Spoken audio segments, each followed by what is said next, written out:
Tanya dong Ustadz. Kami semua tanya dong Ustadz. Langsung kita masuk ke pertanyaan dari Instagram hamba Allah. Assalamualaikum Ustadz. Waalaikumsalam warahmatullahi wabarakatuh. Izin bertanya, apakah jika terjadi perceraian itu tidak hidayah suami? Maksudnya apa nih Ustadz Maulana nih, mohon izin. Ya, apakah kalau orang bercerai itu termasuk hidayah buat suami untuk menceraikan istri? Mohon maaf tanpa menggurui, hanya mengingatkan yang namanya perceraian itu sesuatu yang halal tapi dibenci oleh Allah. Nah, karena kenapa? Pernikahan itu harusnya dijaga. Sekali lagi, pernikahan itu harusnya dijaga, lebih baik memperbaiki daripada mengganti. Ya, kalau masih bisa dijaga, jaga. Karena ketika orang bercerai, banyak pahala yang hilang. Yang cium tangan tadi kayak cium Hajarul Aswad lah. Yang diampuni dosa ketika mencium kening istri lah. Itu hilang semua silaturahmi. Bersedekah lebih besar daripada sedekah kepada yang lain. Itu hilang semua. Nah, ini yang dikhawatirkan. Kalau masih bisa memperbaiki, lebih baik diperbaiki. Makanya percepat pernikahan, tunda perceraian. Ayo perlambat perceraian. Kenapa? Kalau masih bisa pulanglah dulu, perbaikilah. Kemudian yang berikutnya, ini terjadi perceraian jikalau sudah memenuhi syariat syaratnya. Syariat Islam atau ini yang bahaya kalau maaf sudah terjadi kekerasan. Ya, KDRT yang bisa membahayakan nyawa. Ini tidak ada lagi. Karena menjaga nyawa jiwa itu lebih utama. Sangat-sangat lebih utama. Kemarin kita 2 tahun pandemi itu, kita dianjurkan untuk sholat di rumah. Itu saking pentingnya menjaga jiwa. Itu. Kemudian apa lagi? Kalau maaf ya, secara otomatis kalau sudah melanggar syariat Islam, itu mohon maaf, tidak ada kompromi. Dan yang ketiga, mohon maaf, cerai itu bisa jadi hidayah jika memang itu adalah solusi jalan keluar daripada terjadi banyak masalah, banyak bahaya. Lihat dulu pernikahan ini lebih banyak manfaat atau mudaratnya gitu ya. Jadi lebih baik menjaga sebenarnya, usahakan Masya menjaga. Allah. Terima kasih banyak Ustadz Maulana atas jawabannya. Sekarang kita masuk ke pertanyaan yang berikutnya dari Instagram hamba Allah juga. Assalamualaikum Ustazah. Waalaikumsalam warahmatullahi wabarakatuh. Bagaimana hukumnya kalau dapat pasangan lebih dari satu? Apakah itu hidayah juga dari Allah? Oh, ini pasti laki-laki yang nanya nih. Iya. Saya nggak tahu. Kok Ustadz bisa ngomong begitu? Kan dia minta 2. Oh, emang Ustadz mau? Iya. Apakah ketika mendapat pasangan lebih dari satu adalah juga hidayah? Duduk aja. Duduk aja ya, duduk aja. Masya Allah. Memang artinya kalau catatan, kalau istri nggak boleh lebih dari satu suami. Poliandri haram. Haram. Tapi kalau poligami adalah diperbolehkan. Tapi itu memang sebetulnya solusi. Untuk darurat ya? Darurat. Karena apa yang memang Al-Quran dalam surat An-Nisa, Bismillahirrahmanirrahim, Fankihu tobalakum minan nisa'i masna wa sulasa wa ruba. Nikahilah wanita-wanita yang kau sukai 2, 3, 4. Tapi ujungnya, fa in hibtum alla ta'dilu fawahidah. Kalau memang sekiranya nggak mampu, nggak bisa berbuat adil, cukup satu saja.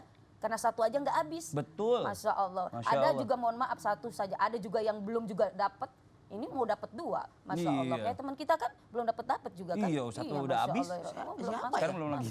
Padahal rumah tangga itu ibarat mohon maaf Pak, ibarat bahtera kapal. Nah itu kapal kalau mohon maaf lebih dari satu kan bingung. Bener. Masya Allah bingung dan pertanggungjawabannya kan lebih berat juga nanti di hadapan Allah Subhanahu wa kapal, nakodanya berenang dulu iya, masa kan begitu, Masya Allah. Maka dari itu dan juga akan lebih susah dalam mengatur. Tapi kalau memang itu adalah satu solusi yang terbaik mungkin seperti yang dicontohkan oleh Rasulullah, nikahnya lebih dari satu kan, mohon maaf tapi apa yang dinikahi adalah untuk mengangkat harkat kehidupan yang dinikahinya. Misalkan bisa kan, mohon maaf ada janda di tetangganya punya anak 5 kasihan kan, punya anak 5. Nah itu mohon maaf dia nggak mampu untuk membiayai ini. Nah, bila perlu isinya tawarkan, Pak itu ada janda kasihan punya anak 5, nikahin aja deh.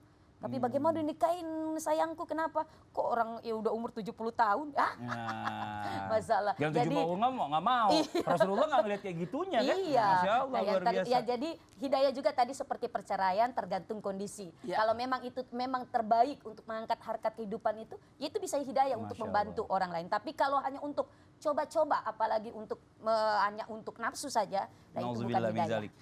Ya, terima kasih banyak Ustazah penjelasannya. Nah sekarang waktu kita mendengarkan muhasabah, dilanjutkan doa dipimpin guru kita Ustaz Syam. Tafadhol Ustaz Syam.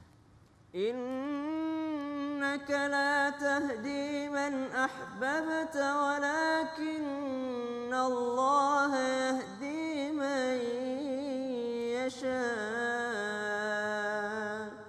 Ayat ini berkenaan untuk baginda Nabi Sallallahu Alaihi Wasallam.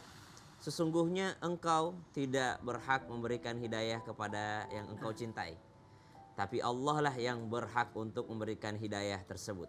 Artinya kalau Nabi SAW pemilik kunci surga saja, Nabi SAW tidak diberikan hak untuk memberikan hidayah. Allah lah yang memberikan hidayah. Seandainya Nabi diberikan hak untuk memberikan hidayah, Nabi SAW sudah memberikan hidayah kepada pamannya Abu Lahab, kepada pamannya Abu Jahal, kepada pamannya Abu Talib, subhanallah. Namun Nabi SAW sampai menangis, sampai bersedih, memohon-mohon, mengemis kepada Allah Subhanahu wa taala, mengemis-ngemis kepada pamannya agar pamannya ingin masuk Islam, memeluk Islam. Namun ternyata hidayah itu adalah benar-benar milik Allah Subhanahu wa taala. Lihat betapa lembut dan indahnya akhlak daripada Nabi Ibrahim alaihissalam ketika berbincang kepada ayahandanya. Namun ternyata Nabi Ibrahim diusir juga. Innaka la tahdi man ahbabta walakinnallaha yahdi man yasha. Maka hidayah itu adalah hak prerogatif Allah Subhanahu wa taala. Kita sebagai manusia berusaha dan berdoa, jangan juga tidak berdoa. Karena Nabi SAW pernah mendoakan warga Taif, penduduk Taif, Allahumma hdi qaumi fa innahum la ya'lamun. Ya Allah, berikan hidayah kepada mereka kaumku karena mereka tidak mengetahui. Artinya selama manusia itu masih hidup, selama pasangan kita masih hidup, masih besar peluangnya untuk mendapat hidayah dari Allah Subhanahu wa taala. Jangan kita menjadi seorang yang menutup pintu hidayah dari Allah Subhanahu wa taala. Kitalah yang memberikan peluang, kitalah yang membuka peluang tersebut. Saya yakin dia pasti akan berubah kalau sudah mendapatkan hidayah dari Allah Subhanahu wa taala. Jangan tiba-tiba kita mengatakan, enggak mungkin lah dia berbuat baik, sudah usia 40 tahun, udah begitu aja tabiatnya. Tidak. Kita masih ditunggu taubatnya dari Allah Subhanahu wa taala. Kita masih ditunggu terbukanya daripada hati ini. Maka mintakan hidayah bagi orang-orang yang masih hidup di antara kita, karena selama manusia masih hidup, selama itu pula pintu hidayah masih terbuka baginya selama ia mau menjemputnya. Bismillahirrahmanirrahim. Alhamdulillahi Rabbil Alamin. Allahumma salli ala Sayyidina Muhammadin Nabiyil Ummi wa ala alihi wa sahbihi wa sallim.